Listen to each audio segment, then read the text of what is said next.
Hello students, today we are going to study first order chemical kinetics. Okay, first order parallel reaction या first order kinetics.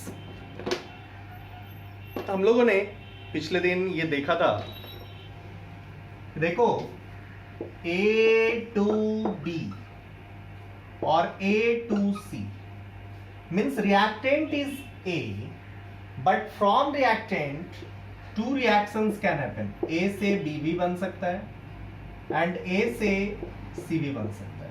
ये दो possibility है, तो इसको हम लोग बोलेंगे पैरेलल फर्स्ट ऑर्डर रिएक्शन. यहां पे स्टोइकियोमेट्रिक कोएफिशिएंट कुछ भी हो सकता है, यहां पे स्टोइकियोमेट्रिक कोएफिशिएंट कुछ भी हो सकता है, यहां पे स्टोइकियोमेट्रिक कोएफिशिएंट कुछ भी हो सकता है, बट उससे हमें कोई लेना देना नहीं है. हाँ, अब कोई ये बोल दे कि इसको ऐड कर दिया, इसको लिख दिया 2a gives out b plus c. No, ये लिखना बिल्कुल भी सही नहीं है, बिकॉज जैसे आप लिख रहे हो 2a gives out b plus c means you are saying that 2 mole of a. No, 1 mole a converted into b, 1 mole of a converted into c. मैं ऐसे यदि लिख रहा हूं then 2 mole of a is converted into b और 2 mole of a can convert into c.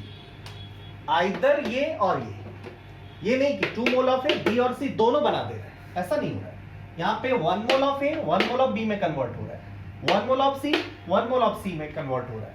Means late us suppose 10 मोल आपने इसको लिया, तो ऐसा बोलने का मतलब है कि 10 मोल लिया तो कंफर्म है कि 5 और 5 ही बनेगा. मतलब बी और सी का number of mole always same होगा, ऐसा लिखने का मतलब होता है. बट यहां पे सेम नहीं होगा, हो सकता है 4 मोल ये बन जाए, हो सकता है 6 मोल ये बन जाए. This is the basic difference between parallel first order reaction यहां और इससे लिखने का बेसिक डिफरेंस ये है. मतलब कुछ भी बी बन सकता है, सी का कोई भी अमाउंट बन सकता है, लेकिन जब आपने ऐसा लिखा है ना तो बी और सी का अमाउंट पक्का है कि यहाँ पे सेम होगा. सो हम लोग इस केस को पढ़ने जा रहे हैं, पैरेलल फर्स्ट ऑर्डर काइनेटिक्स. इस केस को हमने पढ़ लिया.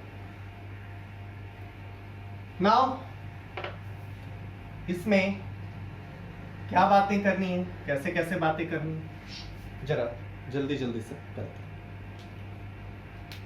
लेट अस सपोज ये हमारे पास रिएक्शन है, A gives out B and C. Initially A का A मोल है, ठीक है, इनिशियली 0 है. सम टाइम इंस्टेंट के बाद x इधर आया, लेट अस सपोज ये y बन रहा है और ये z बन रहा है. ओके, ये a x मोल इधर आ रहा है तो y का फॉर्मेशन और इधर z का फॉर्मेशन. अच्छा एक बात बताओ,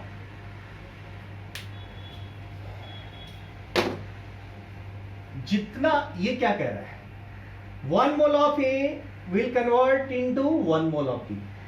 इधर जाए तो क्या कह रहे हैं, 1 mole of A can convert into 1 mole of C.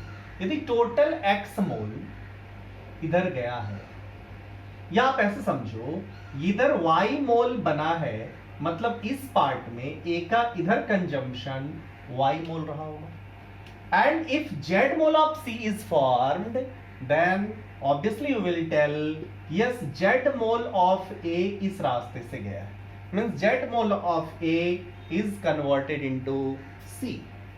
और you can say ना कि टोटल A का जो है वो Y इधर गया है और Z इधर गया है, means टोटल कितना गया है, Y plus Z गया है जो बना है, और यही X के इक्वल हो जाएगा कि नहीं.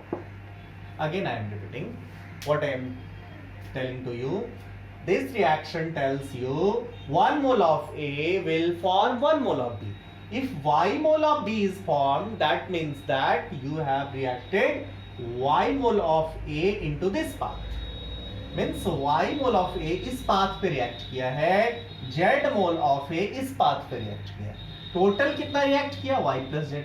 इधर कितना दिख रहा है टोटल reacted, X. मतलब X क्या हो जाएगा, Y plus Z की इक्वल हो जाएगा. Understood or not? X will be equal to Y plus Z. अब आप इसको dt के रिस्पेक्ट में डिफरेंशिएट कर दो, then you can say dx by dt will be equal to dy by dt plus dz by dt. Any problem with this expression? नहीं ना? अब आप dx by dt क्या लिखोगे? d concentration of a by dt लिखने की कोशिश करो. कंसंट्रेशन ऑफ a क्या है? d of a minus x by dt. पक्का? d of a minus x D. अरे कंसंट्रेशन ऑफ a यही है ना? क्लियर है? सो व्हाट यू विल राइट, यहां से ये तो कांस्टेंट हो जाएगा, मतलब क्या आ जाएगा? Minus d x by D t, because A is constant ना, so d A by D t zero. So you can write as d x by D t को आप क्या लिख सकते हो? D x by D t की जगह लिख सकते हो minus d A by D t. Minus d A by D t where क्या है? Rate of disappearance of A will B equal to d y by D t. D y by D t y का formation d concentration of B by D t plus d z by D t d concentration of C by D t. So what you can tell now, students, you can tell that rate of disappearance of A will be equal to rate of appearance of B plus rate of appearance of C. So first thing which you should understand, rate of disappearance का relation ये आपको clear हो जाना चाहिए. Means ए का, अब आज के बाद जब कभी भी लिखना होगा ए का रेट ऑफ डिसअपियरेंस, तो आप क्या लिखोगे? Minus d A by D t. इसको क्या लिखोगे? इसका एपियरेंस प्लस इसका एपियरेंस. क्लियर है कि नहीं है? D B by D t B का appearance, d C by D t C का एपियरेंस. अंडरस्टूड और not? Now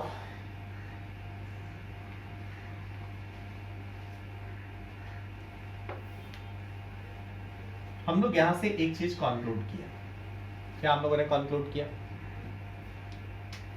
rate of disappearance of B की बात करें तो वो क्या हो जाएगा?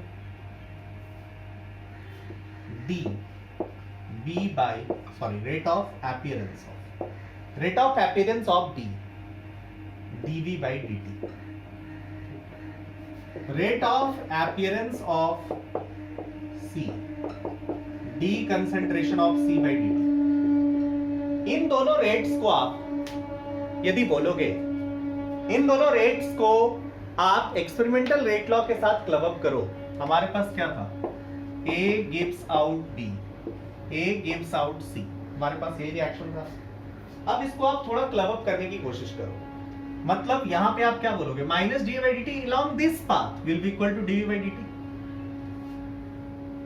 अरे इस पाथ का यदि काइनेटिक्स आप मान रहे हो रेट कांस्टेंट k1 है, इस पाथ का रेट कांस्टेंट k2 है, मतलब ए जो इधर रिएक्ट कर रहा है minus d by D t का सर्टेन पोर्शन होगा और वो होगा डीवी बाई डी टी के इक्वल. अंडरस्टूड? सो वो डीवी बाई डी टी के इक्वल होगा. And d v by D t को यदि एक्सपेरिमेंटल रेट लॉ के हिसाब से लिखो तो ये तो डिपेंड करेगा कि ए कितना है. सो यू विल टेल कि this d v by D t is equals to k1 जो इस टाइप इधर फर्स्ट पार्ट का रेट कांस्टेंट था into concentration of A. D c by D t क्या हो जाएगा? डीसी बाई डी टी इसके प्रोडक्ट में, अरे ऐसे लिखते थे ना, ए गिव्स आउट सी, तो plus d C by D t is equals to minus d A by D t. और यू कैन से यहाँ पे इस पाथ में तो minus d C plus d C by D t is equals to k1 into concentration of A. क्योंकि ये तो सब आपको पता है कि हम लोग यहाँ पे जो मान रहे हैं वो सब एलिमेंट्री रिएक्शन है, या यू कैन से कि फर्स्ट ऑर्डर काइनेटिक्स आपको पहले ही बोल दिया है. सो आपको सोचने की जरूरत ही नहीं है. फर्स्ट ऑर्डर है मतलब इसके फर्स्ट ऑर्डर पे डिपेंड करेगा. So k2a. अंडरस्टूड और not? So what you can write, ऊपर जो अभी एक्सप्रेशन था आपके पास क्या था? Minus d A by D t is equals to d B by D t plus d C by D t. It was the expression. अब minus d A by D t क्या था? ये तो आपको डिफरेंशियल रेट लॉ आप निकाल रहे हो. डीबी बाई डी टी क्या? k1 concentration of A dc by dt है, K2 concentration of A means what you can write? You can write it as minus dA by dt is equals to K1 plus K2 into concentration of A. आप बोलोगे इस differential equation से तो हम लोग पहले मिल चुके हैं, ये डिफरेंशियल इक्वेशन से आपका एनकाउंटर हो चुका है। कहां पे? अरे फर्स्ट ऑर्डर काइनेटिक्स में।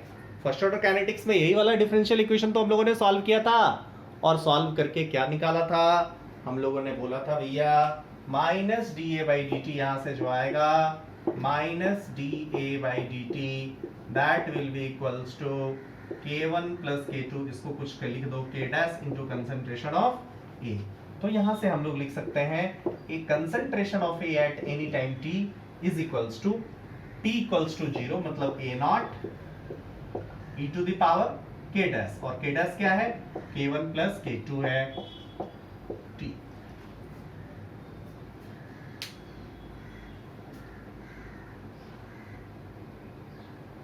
अंडरस्टूड और not?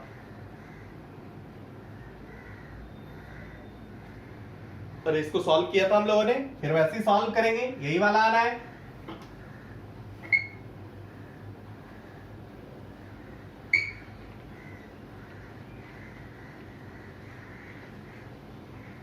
Okay, now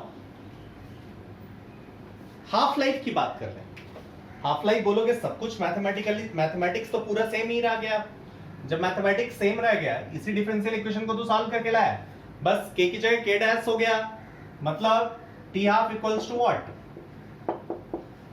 ln2 by k1 plus k2, ये हो जाएगा। बोलो मेरे भाई, अंडरस्टूड ना? Next thing be. मेडिकल वाले लोग परेशान नहीं होने। अब लोग हम तुरंत, कुछ लोग अरे यार इतना mathematics, no, don't take tension. t half equals to ln2 by k1 plus k2। Now b का सॉल्व कर लो। db by dt, db by dt किसके इक्वल है?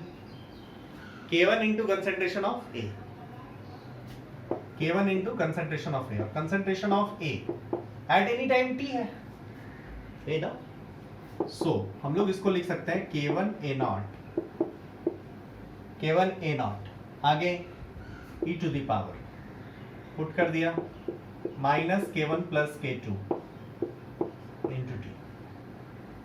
अब इस डिफरेंशियल इक्वेशन को हम लोग सॉल्व कर लेंगे, then B as a function of T भी आ जाएगा, concentration of B as a function of time आ जाएगा, concentration of B as a function of time आ जाएगा। यहां से concentration of B as a function of time क्या निकलेगा? dB is equal to K1 A not e to the power minus of K1 plus K2 into T dt।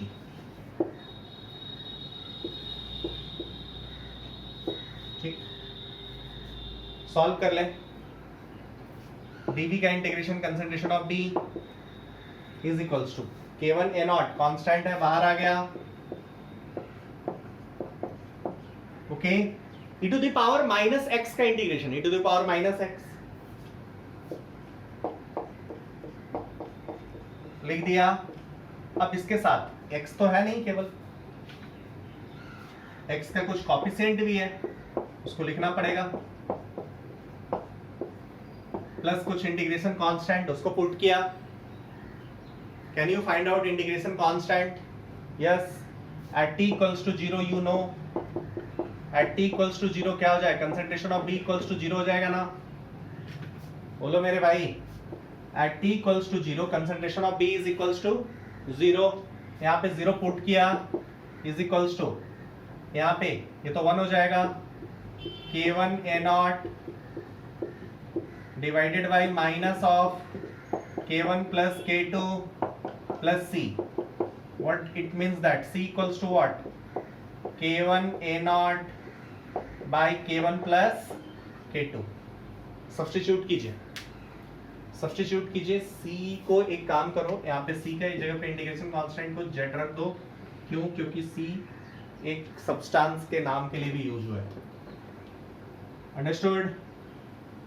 इसको substitute किया, what you will gate? C की जगह पे value रखा, C की जगह पे वैल्यू रखा तो हमें जो दिखाई दिया कंसंट्रेशन ऑफ D इक्वल्स, चलिए K1 A0 by K1 plus K2 common लिया, K1 A0 by K1 plus K2 common लिया, इधर 1 आ गया वो इंटीग्रेशन कांस्टेंट वाला, और उधर क्या बचा? e to the power minus of K1 plus K2 into T।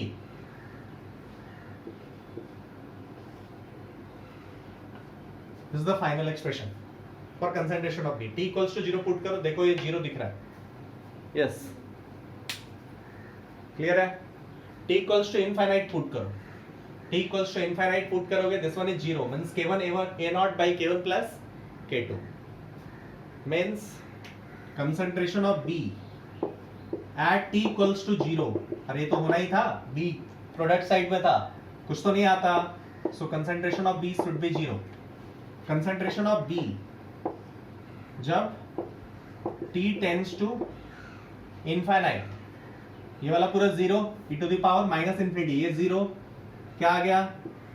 Concentration of B infinite K1 A0 by K1 plus K2।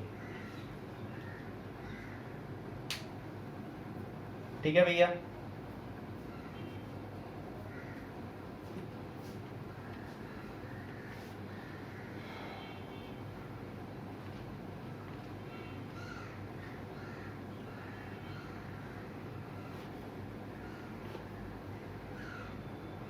Next,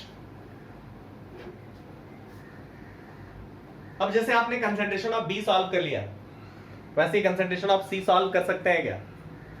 easily कर सकते हो, जल्दी।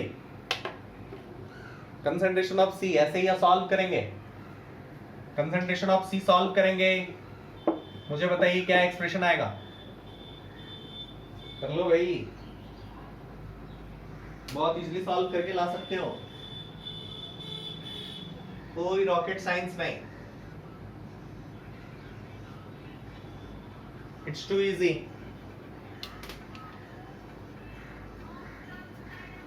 Concentration of C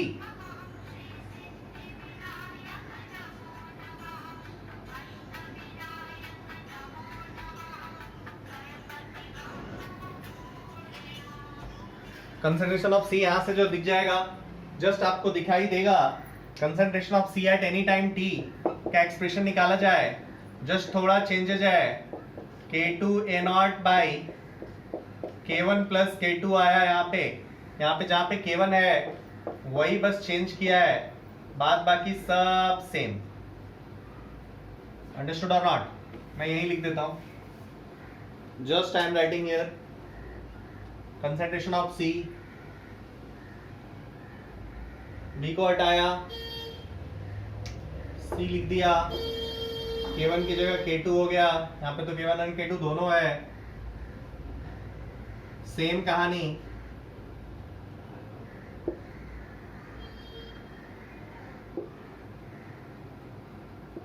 This one is this. Check it fast.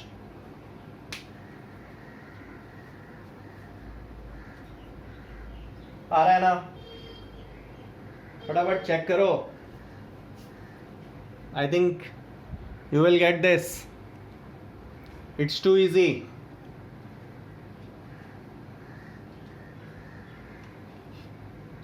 Now आप देखोगे concentration of B by C का ratio निकालो जल्दी, till now जो हमने किया तुरंत लिखें। कंसंट्रेशन ऑफ A कहोगे बहुत आसान, सिंपली फर्स्ट ऑर्डर काइनेटिक्स को फॉलो करता है। कंसंट्रेशन ऑफ AT जल्दी बोलो, A0 e to the power minus K1 plus K2 into T, यही ना? Concentration of B at any time T जल्दी, K1 A0 by K1 plus K2 into 1 minus e to the power minus of k1 plus k2 into t. ठीक है, concentration of C at any time t, जल्दी क्या आ जाएगा, k2 a0 by k1 plus k2 into same thing 1 minus e to the power minus of k1 plus k2 into t. चलिए, concentration of B at any time t by concentration of C at any time t निकालने की कोशिश कीजिए. Concentration of B at any time t divide by concentration of C at any time t. फटाफट क्या दिखाई देगा आपको, this one is k1 bye k2 दिखाई दिया. मतलब कंसंट्रेशन ऑफ B किसी भी टाइम t पे ले लो, उसी टाइम t पे कंसंट्रेशन ऑफ C ले लो, दोनों का रेशियो निकाल दो, it's always k1 by k2. Understood और not? Another big thing,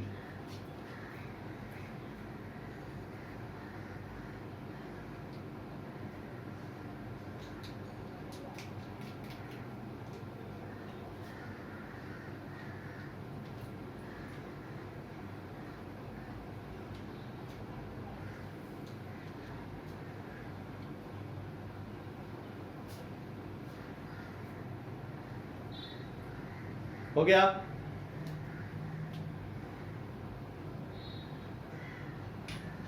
another big thing, AT plus BT plus CT निकालो. AT plus BT plus CT निकालो, वैल्यू बोलो. AT plus BT plus CT. AT concentration of A at any time t plus B at any time t plus C at any time t. जल्दी फटाफट, concentration of A at any time t plus concentration of B at any time t plus concentration of C at any time t निकालिए. देखिए result, देखिए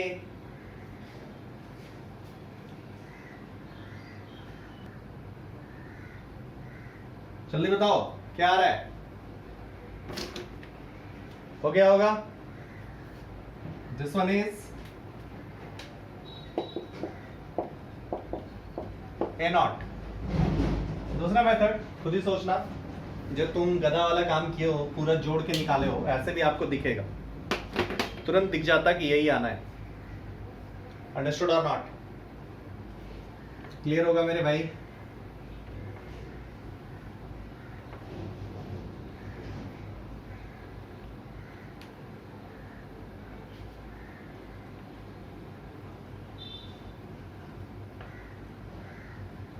चलिए now next.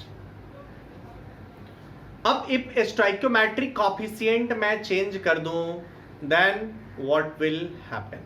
मतलब what I am trying to say, clear now? मैं let us suppose इधर A लूं और A से मैं इधर mx कर दूं और इधर अच्छा D लिया था, सो MB कर दो और इधर MC कर दो. ठीक है, B लिया था उधर पहले की तरह, B लिया, अब C. But stoichiometric coefficient is now changed, it's now M and N. पहले वाले का M स्टोइकियोमेट्रिक कोफिशिएंट है, नेक्स्ट वाले का N स्टोइकियोमेट्रिक कोफिशिएंट. चलो अब क्या हो जाएगा, अब नाउ हम लोग माने A minus x eight any time t. Initially ये A है, ये x है, तो अब क्या हो जाएगा, इधर क्या हो जाएगा, this one is y, this one is z. एक चीज आप क्या कर सकते हो, इसके y मोल बनने के लिए A का इधर कितना कंज्यूम हुआ होगा, 1 मोल से m मोल, पक्का ना? m मोल के लिए 1 मोल, 1 मोल के लिए 1 by m मोल, पक्का? y मोल के लिए y by m mole.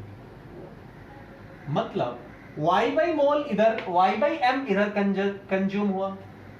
Understood और नॉट? y by m इधर कंज्यूम हुआ, इसका भी हम लोग रेट कांस्टेंट k1 माने, k2 माने. सो A का कितना मोल इधर गया, सो आप बोलोगे A का y by मोल m इधर गया, इधर कितना गया, आप बोलोगे z by n मोल इधर गया. So what you will write, यदि x मोल ये रिएक्ट किया है, then x equals to y by m plus z by n. Clear now? x equals to y by m plus z by n. इसमें कोई doubt हो तो बता. I don't think it's concept which you have studied in mole concept में आपने पढ़ा था. अरे याद है ना? चलो नेक्स्ट. अब हम लोग क्या कर सकते हैं? यहां से लिया dx by dt, हम लोग यहां से लिख सकते हैं भैया dx by dt is equals to 1 by m dy by dt dy by dt plus 1 by m dz by dt. ये कह सकता है. क्लियर ना? dx by dt is equals to 1 by m dm by y by dt, और ये just y t के respect में इसको डिफरेंशिएट किया तो ये आ गया. अब dx by dt पहले की तरह हम लोग इसको क्या लिख सकते हैं? dx by dt को हम लोग क्या लिख सकते हैं? Minus da by dt. चलो is equals to dy by dt. dy by dt को हम लोग क्या लिख सकते हैं? y बोल तो ये बन रहा था rate of formation, so it can be written as 1 by m d concentration of b by dt and plus 1 by n d concentration of c by dt. सो आज के बाद इसमें पूछा कि what will be the differential equation for dA by dt. A का rate of change लिखना हो, क्या लिखोगे? आप लिखोगे minus dA by dt is equals to 1 by m dB by dt plus 1 by n dC by dt. This is the differential equation for this A B rate. Okay. Minus dA by dt, dB by dt and dC by dt के बीच relation आपको अच्छी तरह से समझ आ गया होगा. ठीक है. अब देखो एक और चीज आपने पढ़ा, क्या? Rate of reaction. यहाँ पे रेट ऑफ रिएक्शन इस पाथ पे रेट ऑफ रिएक्शन बात करोगे तो इधर से तो बात कर नहीं सकते बिकॉज इसका इधर भी रिएक्शन है. उससे बात कर रेट ऑफ रिएक्शन क्या? 1 by m dB by dt, ऊपर वाला reaction 1 by m dB by dt. This should be equals to K1 reactant कितना? Concentration of E. अब ये मत सोचना जो इधर कंज्यूम हो रहा है, अरे जो उधर कंज्यूम हो रहा है इसका क्या मतलब होगा? जितना ये ज्यादा होगा उतना इधर आने का चांस ज्यादा होगा. अभी तक आपने देखा था K1 into A0 by K1 plus K2 T infinite पे, तो A0 पे तो डिपेंड करेगा ही कि क्या बन रहा है. सो रेट में ये आएगा ये expression. So 1 by m dB by dt is equals to K1 into A. dC by dt 1 by, यहाँ से लिख सकते हो 1 by n dC by dt is equals to what? यहाँ से लिख सकते हो K2 concentration of A. Clear?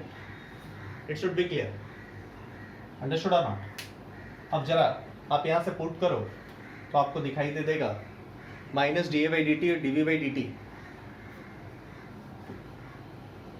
इस सबको हटाओ तो आपको दिखाई दे देगा dV 1 by m dV by dt की जगह K1 into A आएगा. मतलब अभी भी जो डिफरेंशियल इक्वेशन फाइनली बनेगा minus dA by dt is equals to minus dA by dt is equals to what? 1 by m dV by dt. 1 by m dV by dt की जगह पे क्या आ गया? K1 और उधर K2. So this one will become equal to K1 plus K2 into A. So जब भी चेंज हुआ dA by dt, dV by dt, dC by dt के बीच रिलेशन पूछा, then this quantity is right. Okay? But जब changes की बात करी हम लोगों ने, चेंजेस की बात करी तो वहां पे क्या आ गया? तो डिफरेंशियल इक्वेशन में कोई चेंजेस हुआ क्या? इसका स्टोइकोमेट्रिक कोएफिशिएंट चेंज नहीं हुआ था. सो इधर कोई आपको चेंजेस रिफ्लेक्ट नहीं कर रहा है. यहाँ पे कोई चेंजेस आना भी नहीं चाहिए. अंडरस्टूड और not? This would be clear to all of you.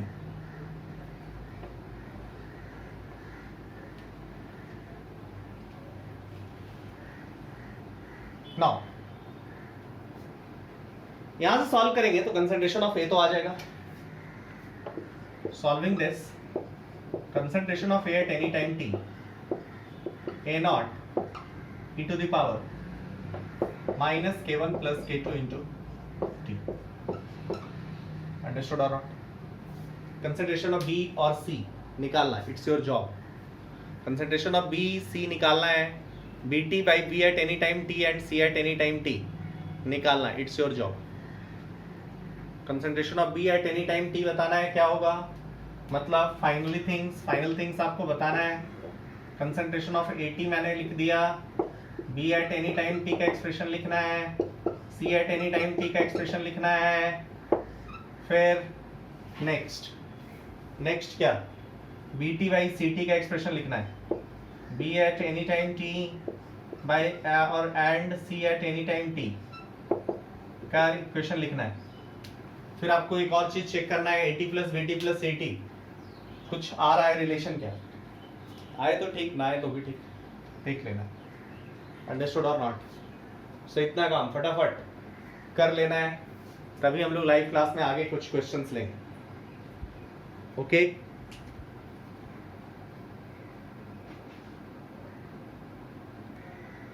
जब आप सॉल्व करोगे, सॉल्व करने के बाद जो आपको एक्सप्रेशन दिखाई देगा बहुत आसान होगा, सिंपल होगा। Concentration of B at any time T जो दिखाई देगा, concentration of B at any time T that will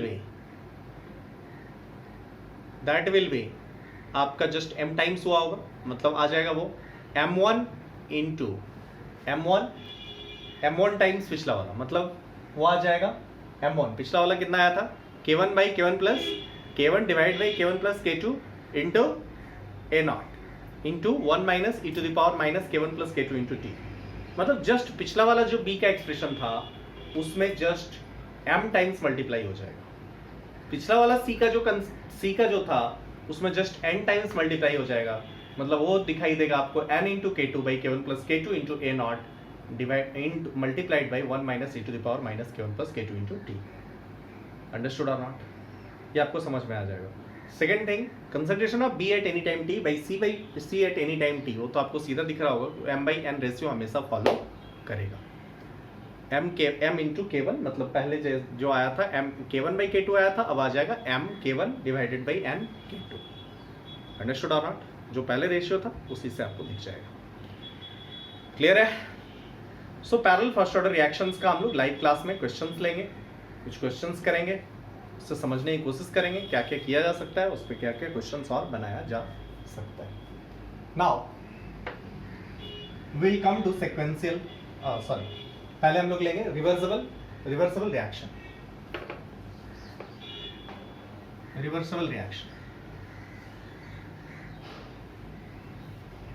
elementary reactions जो कि रिवर्सिबल है उसको हम लोग ले रहे हैं।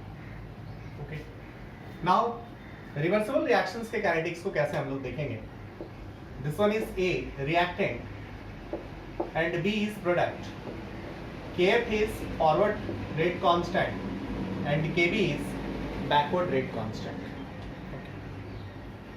Now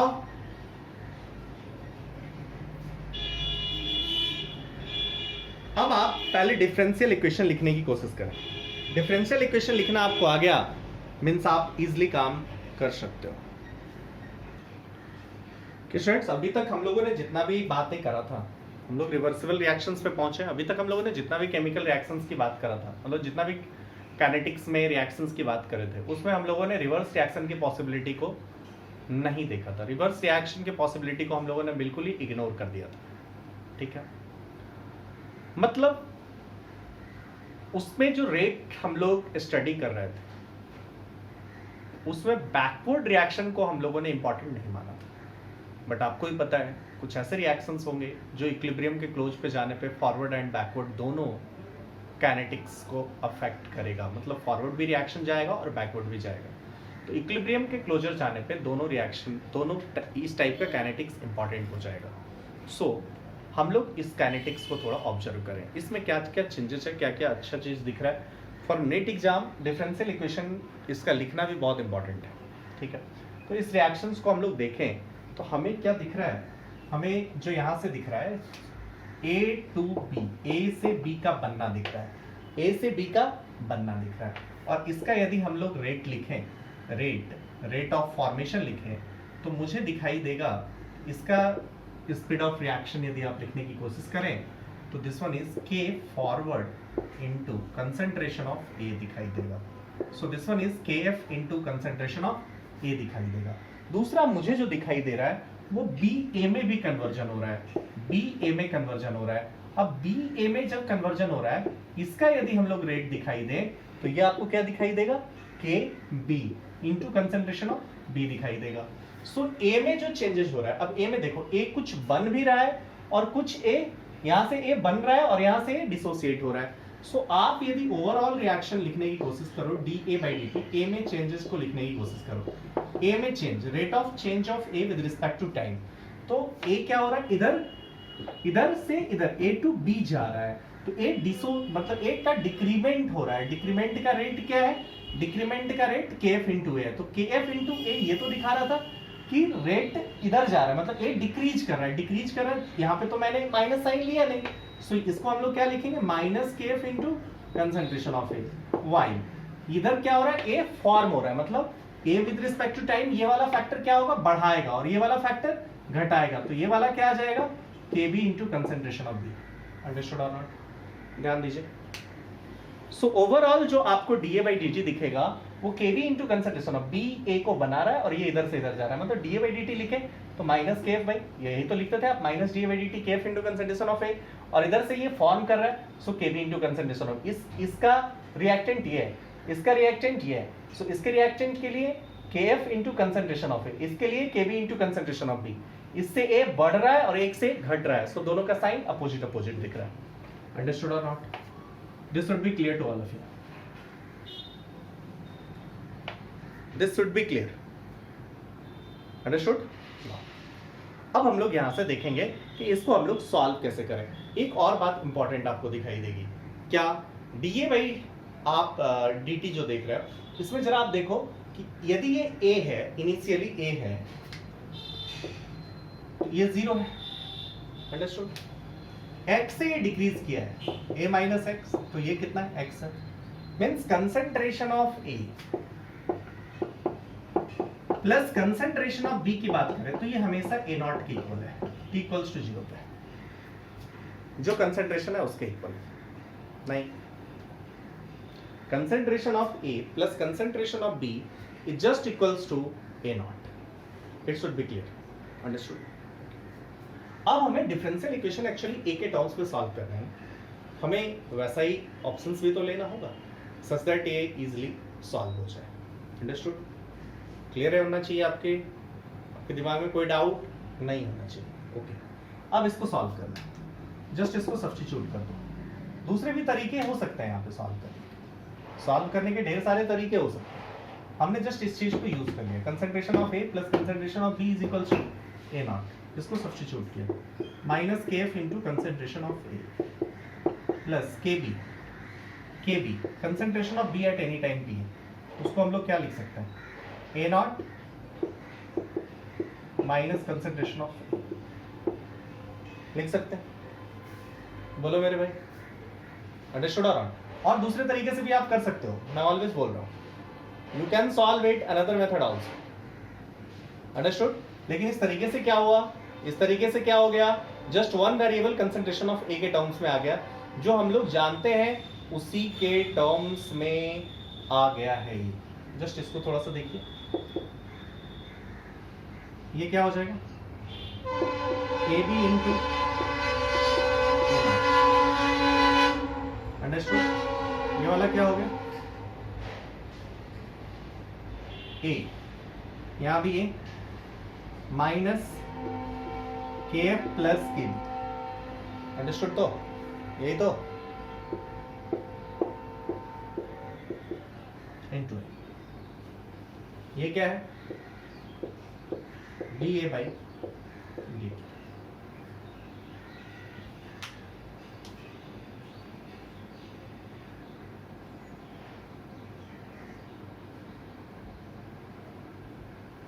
clear, it's clear now, okay. अब ये वाला डिफरेंशियल इक्वेशन सॉल्व कैसे होगा, आपके दिमाग में ये कंफ्यूजन आएगा, how we can solve it, okay. आपको ये पता होना चाहिए this is linear differential equation, linear first order linear differential equation है ये। इसको सॉल्व करने का सबसे पहले आपको तरीका आना चाहिए। First order linear differential equation दिखता कैसा है? कुछ ये ऐसा दिखेगा, dy बाई dx होगा plus y into something function of x होगा इज इक्वल्स टू gx होगा। ऐसा कोई भी फंक्शन दिखे सो देखो, concentration of a is variable है यहाँ पे t, ठीक है। वेरिएबल यहाँ पे क्या है? y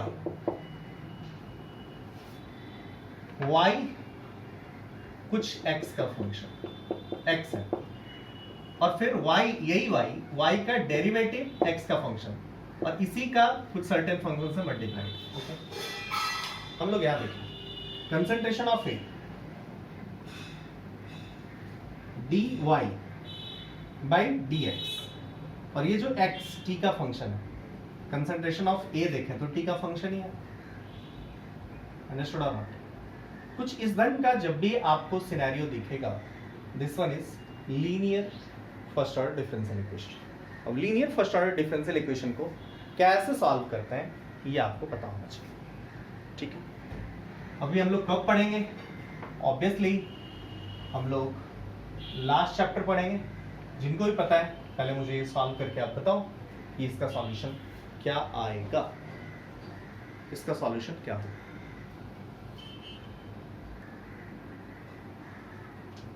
okay students, then this one is linear differential equation. अब इस लीनियर डिफरेंशियल इक्वेशन को सॉल्व करना है हमें। सॉल्व करने का क्या मेथड आपको बताएगा था? जो लोग मैथ्स में थोड़ा बहुत जानते हैं उनके लिए, और जो लोग नहीं जानते वो थोड़ा सा ध्यान रखेंगे। यहाँ पे एक इंटीग्रेटिंग फैक्टर से हम लोग मल्टीप्लाई करते हैं। इंटीग्रेटिंग फैक्टर क्या होगा? जस्ट आप थोड़ा सा देखो, मल्टीप्लाई करने से ही जादू हो जाएगा। कैसे जरा देखिए, इसको इधर लाइए, dA बाई dt प्लस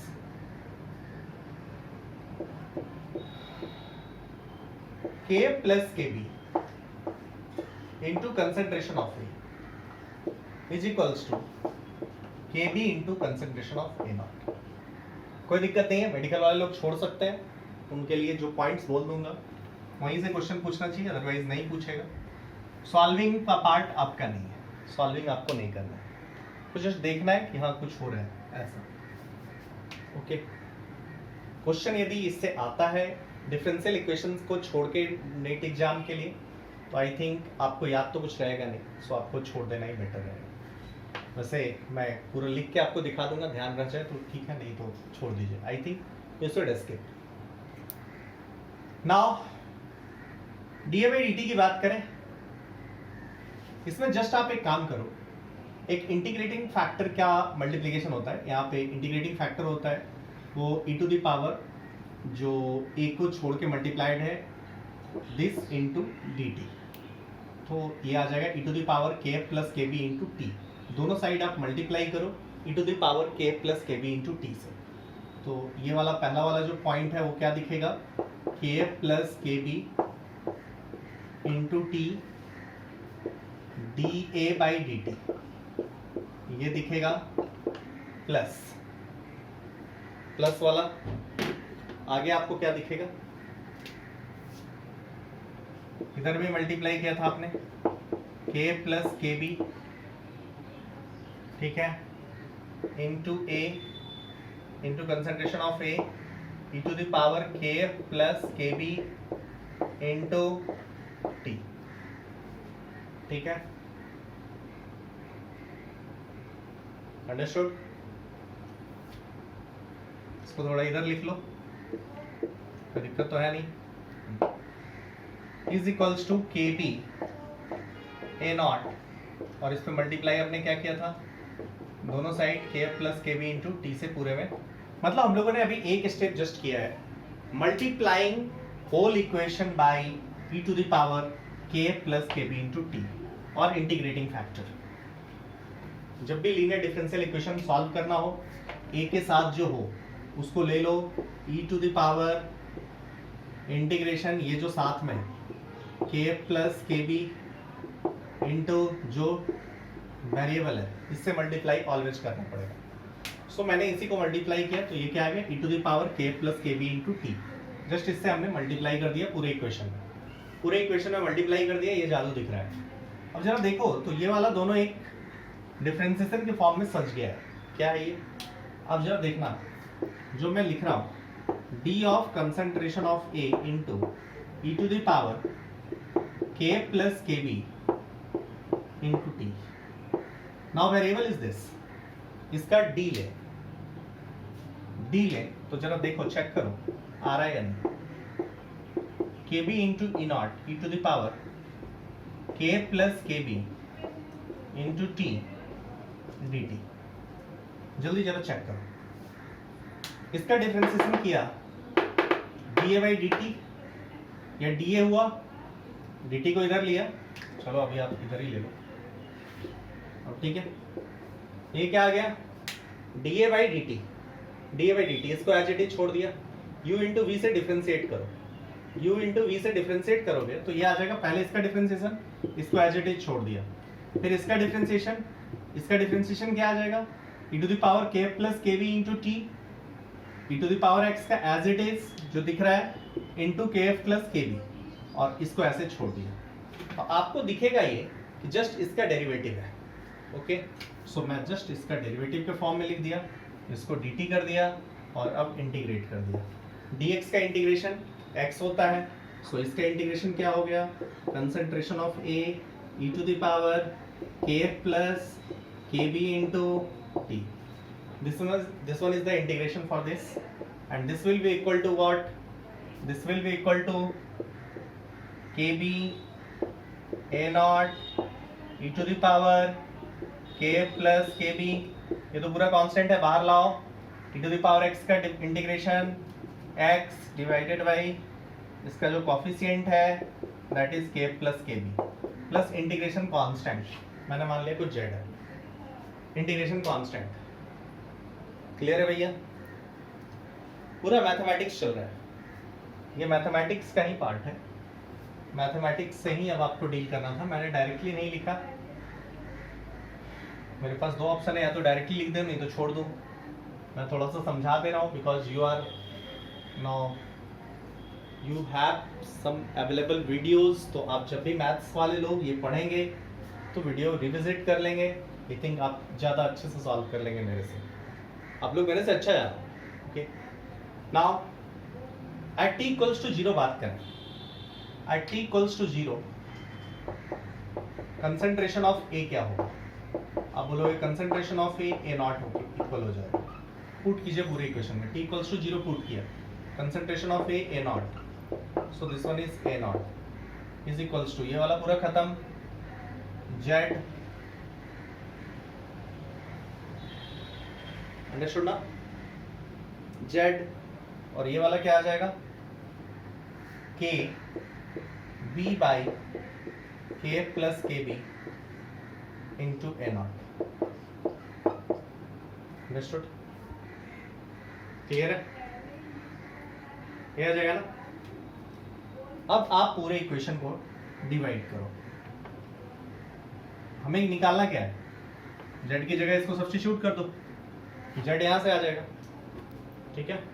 अब पूरे इक्वेशन में है ना कंसंट्रेशन ऑफ a हमें देखना है, तो इधर तो a है नहीं, यहीं पे है, इससे डिवाइड कर दो तो सीधा कंसंट्रेशन ऑफ a दिखाई दे देगा, कंसंट्रेशन ऑफ a डिवाइड करेगा तो क्या करेंगे, डिवाइडिंग, ठीक है। इस इक्वेशन को आप 1 बोल दो, 2 बोल दो, 1 और 2 तो आप हेल्प से लिख ही लोगे, dividing 1 by e to the power क्या, k plus K B into T, इससे डिवाइड कर लो, तो ये क्या दिख जाएगा आपको, कंसंट्रेशन ऑफ ए, इधर इधर आपको क्या दिख जाएगा, ये वाला तो पूरा कैंसिल हो जाएगा, सो दिस वन दिख जाएगा के बी बाई के प्लस के बी, के बी बाई के plus K B A not, इससे तो डिवाइड हो जाएगा, खत्म, प्लस जेड, जेड की जगह पे क्या है, माइनस है, माइनस या प्लस रखना है, जो भी रखना है, ए नॉट इधर आ जाएगा, ए नॉट,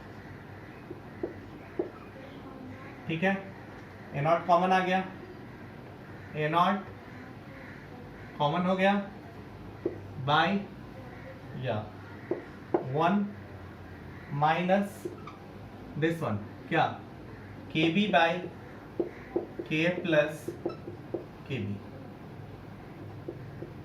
ठीक, K प्लस KB, और ये क्या आ जाएगा, इससे डिवाइड किया तो Z का वैल्यू हो गया, दिस वन इज Z का वैल्यू, और Z divided by this coefficient, so e to the power minus KF plus KB into T, ये आ जाएगा because this one is Z divided by this, तो Z e to the power minus KF plus KB into T, इससे पूरा divide कर दिया तो Z divided by होगा, e टू द पावर चला गया और Z की जगह पे ये आया था, ये पुट कर दिया। सो अभी मुझे ये मैथमेटिकल एक्सप्रेशन दिख रहा है, जरा इसको और सिंप्लीफाई करें, जरा इसको सिंप्लीफाई करें, देन आपको क्या दिख जाएगा, देन आपको जो दिखेगा concentration of A is equals to, okay, ये मुझे KF आ गया, अंडरस्टूड और नॉट, यहाँ पे KF हो जाएगा, सो मुझे जो दिखेगा A0 by K plus KB common आ गया, ठीक है, this one is K plus KB खत्म, तो ये KF आ जाएगा इनटू, इधर से क्या आ जाएगा,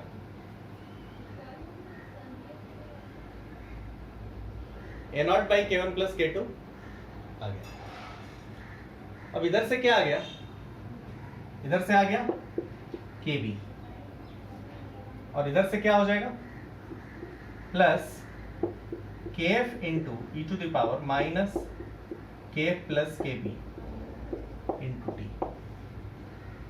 मुझे कुछ ऐसा दिख रहा है, जरा चेक करना, KB A0 by KF plus KB लिख दिया, यहाँ से ये सब तो हट के मुझे KF by KF plus KB दिख रहा है, यदि ये KF by KF plus KB है तो KF A0 by KF plus KB e to the power, yes, I think it's correct, it should be correct. So my dear students, check करो, check करने का एक दूसरा मेथड भी आपके पास हो सकता है, क्या, t इक्वल्स टू 0 सब्स्टिट्यूट करो, t इक्वल्स टू 0 जब आपने सब्स्टिट्यूट किया तो ये क्या आ गया, KF plus KB cancel and A0, मतलब सही है, t equals to infinite substitute करो, t equals to infinite e to the power minus infinity, this one is 0, ये पूरा 0 बन जाएगा and this one will become A0 KB by K plus KB, means t equals to infinite पे आपका क्या दिख रहा है,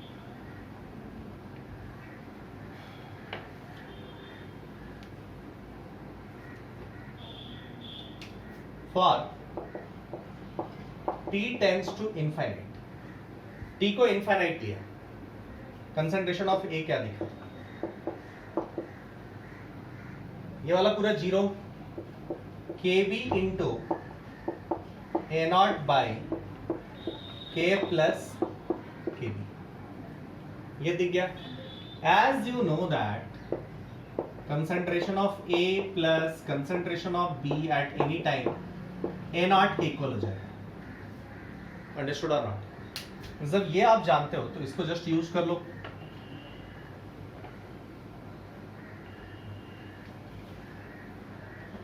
इसको आप यूज कर लो, t इक्वल्स टू इनफाइनाइट, यही तो इक्विलिब्रियम कंसंट्रेशन है ना, इनफाइनाइट टाइम के बाद जो बचा, अरे हमारा ये तो केमिकल रिएक्शन है, पहले कुछ जाएगा फिर B में बनेगा फिर B A में बनेगा, फाइनली इनफाइनाइट टेम्परेचर के बाद ये इक्विलिब्रियम पे आएगा और B इक्विलिब्रियम पे आएगा, तो after t equals to t tends to infinite पे जो वैल्यूज कैरी करेगा वही तो इक्विलिब्रियम कांस्टेंट होगा, और A इक्विलिब्रियम आपको क्या दिख रहा है, KB by K plus KB into A0, वैसे ही B इक्विलिब्रियम क्या दिखेगा, B इक्विलिब्रियम क्या दिखेगा, A0 माइनस A, मतलब A0 minus KB A0 by K plus KB, so ये आपको B इक्विलिब्रियम क्या दिखेगा, concentration of B at equilibrium क्या हो जाएगा, this one KB A0 cancel, KF A0 K F A naught by K F plus K. देख गया होगा आपको, इट्स टू इजी।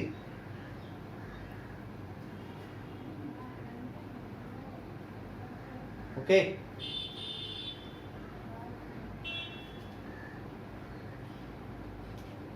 मीन्स ये वाला केफ था और ये वाला के भी था। Concentration of B equilibrium by concentration of A equilibrium जो आपको दिखाई देगा, B equilibrium by A equilibrium, K by K भी कैंसल, ये आ जाएगा के प्लस के भी कैंसल, दिस वन इज के बाई के बी। इसी को तो आप लोगों ने बोला था इक्विलिब्रियम कांस्टेंट। अंडरस्टूड और नॉट? हाँ, बट ये ध्यान रखने वाली बात है कि ये सारी चीजें जो ली गई हैं वो पहले जो आपका लिया जाता था कंसंट्रेशन, केमिकल काइनेटिक्स में हम लोगों ने कंसंट्रेशन लिया है, लेकिन केमिकल इक्विलिब्रियम में एक्टिविटी लिया जाता है। ये थोड़ा सा ध्यान देने वाली यहाँ पे बात होगी। Okay, so now concentration of B equilibrium divide by equilibrium, ये आ गया K by K B, that is K equilibrium. अब मेडिकल वाले लोग बस इतना, नीट एग्जाम वाले लोग बस इतना ध्यान रखेंगे क्योंकि ये वाला चीज तो आपको पता है, के बाई के बी। ठीक, अब के बाई के यहां से आपको जस्ट ध्यान रखना है, K by K B, B equilibrium by A equilibrium. अब ए नॉट को के बाई के बी के रेशियो में डाल दो, क्या हो जाएगा? A naught into K by concentration of A equilibrium, K B into A naught K by K B, और B equilibrium concentration of A equilibrium plus B equilibrium, आपको पता है ए नॉट के इक्वल होना है। एक ध्यान, दूसरा हो गया। अंडरस्टूड और नॉट? क्लियर है?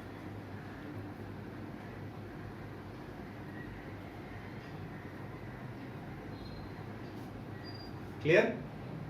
सो आप बोलोगे ये वाला रिलेशन यहां से क्यों, ऐसे भी पहुंच सकते थे। Yes, at equilibrium forward rate, at equilibrium क्या होगा? इक्विलिब्रियम वो पॉइंट होगा जहां पे rate of forward reaction and rate of backward reaction दोनों इक्वल हो जाएगा।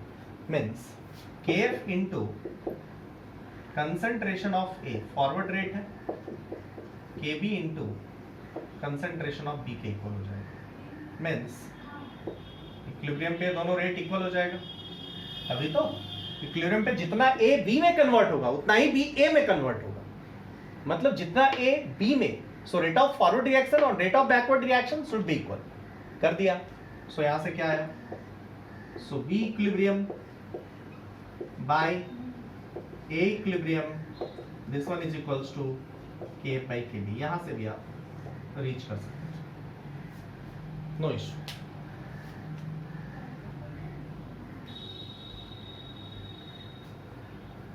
Understood to all of you? It should be understood.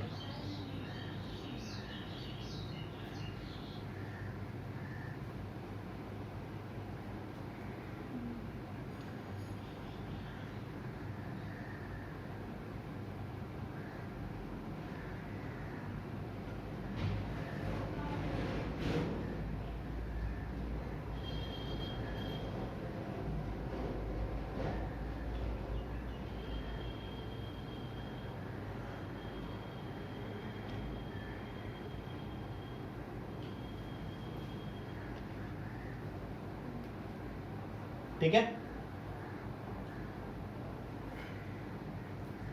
Now एक चीज आपको कैलकुलेट करना है, half equilibrium time. Next is इसी में half equilibrium time. Half equilibrium time क्या आएगा? जल्दी आप मुझे कैलकुलेट करके बता दो।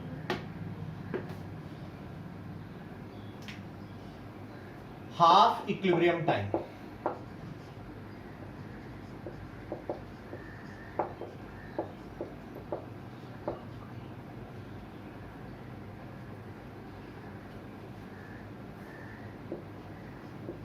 Half equilibrium time.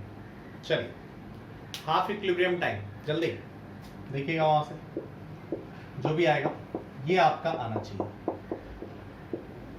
जल्दी क्वेश्चन देखो। अरे हाफ इक्विलिब्रियम, इक्विलिब्रियम पे आपको बता दिया ना, उसको सब्स्टिट्यूट करो, इजिली आपको मिल जाएगा। अंडरस्टूड और नॉट? क्लियर है भैया? It should be clear. Okay,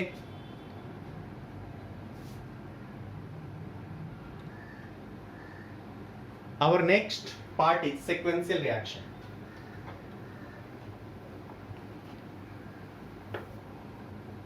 Sequential reaction.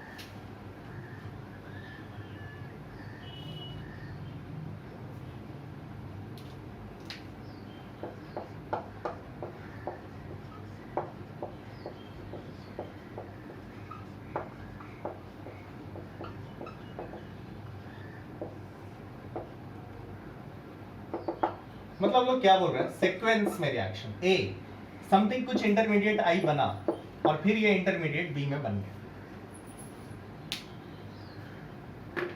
Convert हो गया। नाउ सबसे पहला डिफरेंशियल इक्वेशन लिखना, ए तो ये तो सीधा दिख रहा है आई में कन्वर्जन, इसमें कुछ चेंज दिखा क्या? बोलोगे बिल्कुल नहीं। सो इसमें क्या दिखेगा? Minus d A by D t, minus d A by D T, यहाँ पे क्या समथिंग K1 मान लिया, इधर सेकंड वाले का समथिंग K2 मान लिया। अब क्या है? Minus d A by D T, differential equation जल्दी लिखाओ।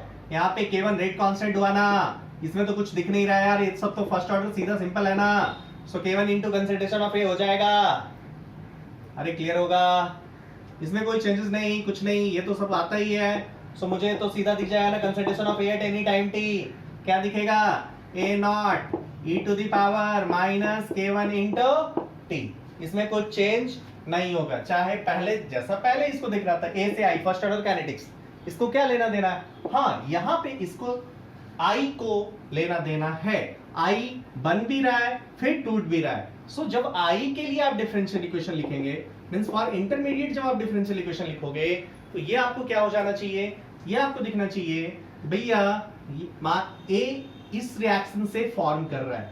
सो आप D I by D T यदि लिखना चाहो तो आप कहोगे इससे आई फॉर्म हो रहा है।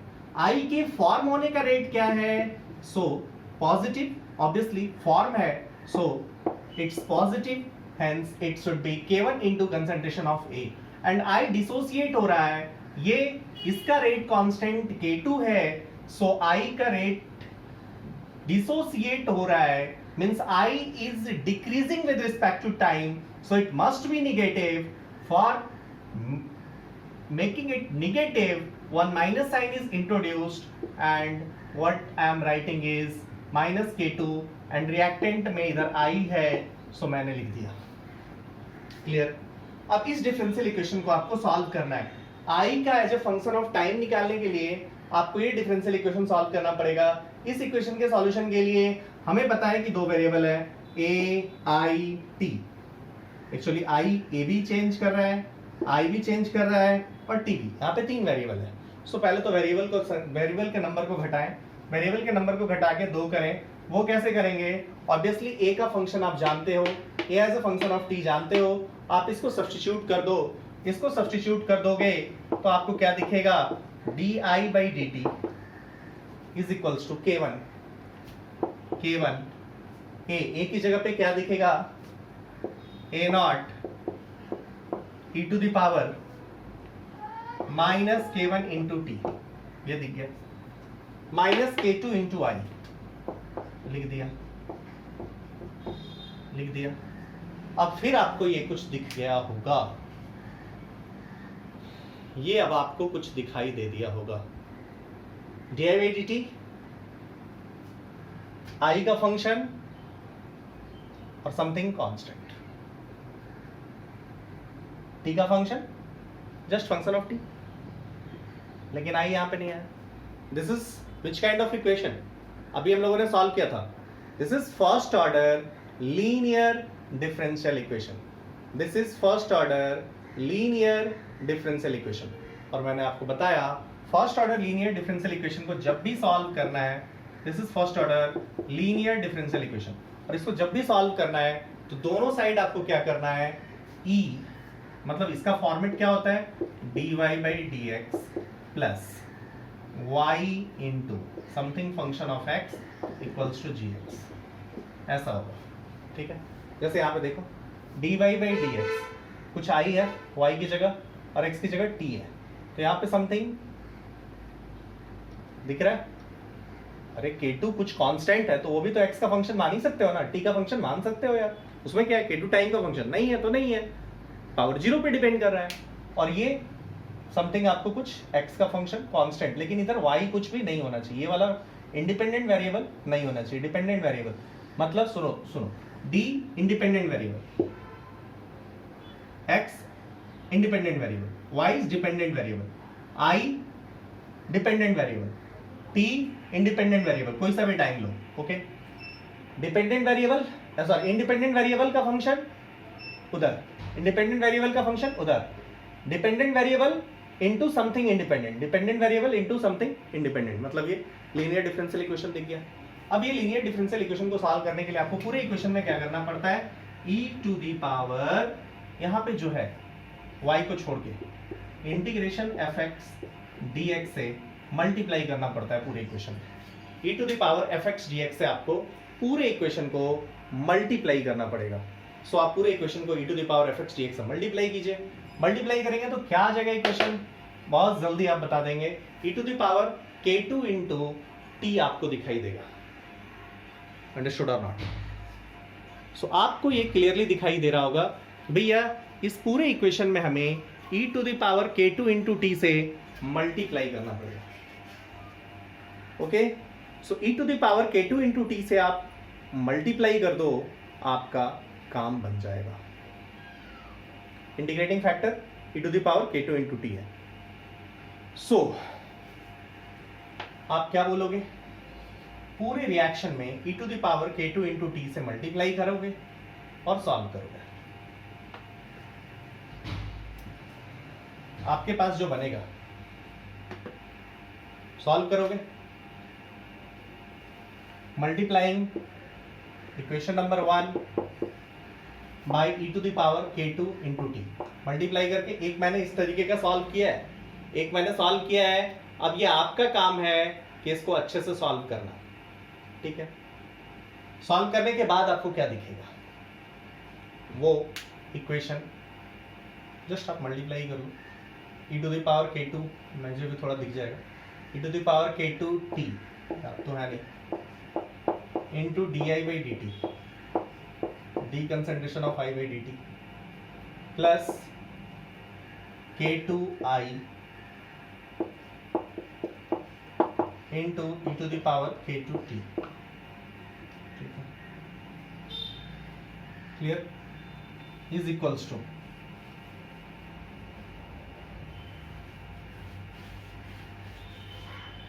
इज इक्वल टू, ये फॉर्मेट दिखेगा, लेकिन यहाँ पे e to the power k2 into T से मल्टीप्लाई करते पूरे इक्वेशन में मल्टीप्लाई कर दिया। अब ये आपको दिखेगा I into concentration of I into e to the power k2 into t का t है, पहले को डिफरेंशिएट लिया t के रिस्पेक्ट में, ये क्या हो गया d I by D t, e to the power k2 t as it is रह गया। अब इसका डिफरेंशिएट किया, इसको एज इट इज छोड़ा, I k2 into e to the power k2 t हो गया। इज इक्वल्स टू इधर कुछ क्या दिखा, a naught into k1 into e to the power k2 minus k1 into t. Clear है? अब इसको सॉल्व कर दिया जाए, यू विल गेट वैल्यू कुछ इंटीग्रेशन कांस्टेंट, मुझे जो अब यहाँ से दिख रहा है, simply concentration of I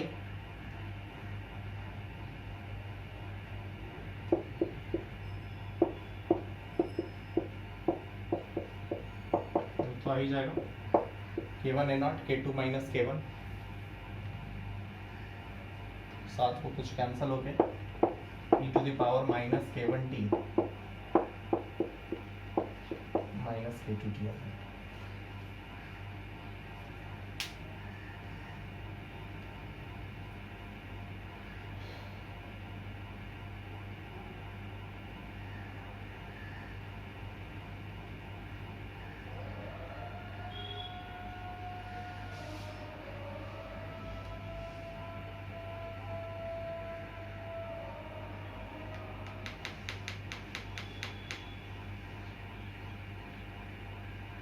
okay,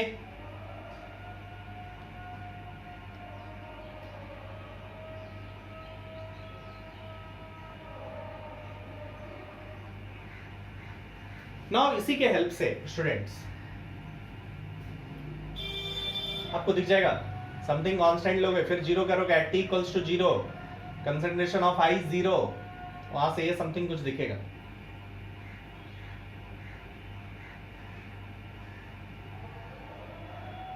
ठीक है,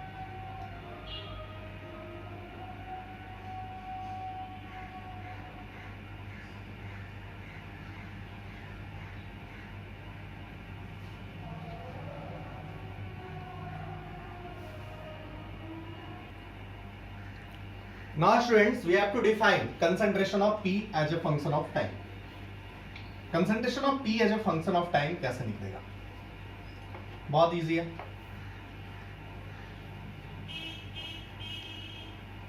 concentration of P as a function of time, यदि A और I ऐसे भी आपने निकाल लिया है, A से I से P, आपको ये दिखेगा A minus X and this one is, यदि x बनाया इधर y चला गया तो ये y आ गया। तो आपको यहां से दिखेगा concentration of A plus concentration of I plus concentration of P is equals to always A naught at any time t हम लोग बात करें। सो ऐसा कुछ दिखेगा, A as a function of time t निकल गया, I as a function of time t निकल गया, सो आप P as a function of time t भी आप निकाल सकते हो। सो यहां से आपको दिखाई देगा concentration of P is 1 minus A naught into 1 minus e to the power minus क्या K1T K2 e to the power minus K1T minus K1 e to the power minus K2T divided by K2 minus K1। ठीक है, ये आपको दिखाई देगा, आप easily solve करके इसको निकाल सकते हैं। ठीक है, अब K1 एंड K2 के डिफरेंट वैल्यूज के लिए कुछ डिफरेंट केसेस निकल के आएंगे। जैसे आप K2 को मच ग्रेटर देन K1 करो तो क्या होगा, लाइव क्लासेस में इसका हम लोग डिस्कशन करेंगे। साथ ही साथ एक और चीज जरूरी है कि I को as a function of t आपने जब प्लॉट किया तो थोड़ा उसको देखें, उसमें दो एक्सपोनेंशियल फंक्शन एक दूसरे को कॉम्पीट कर रहे हैं।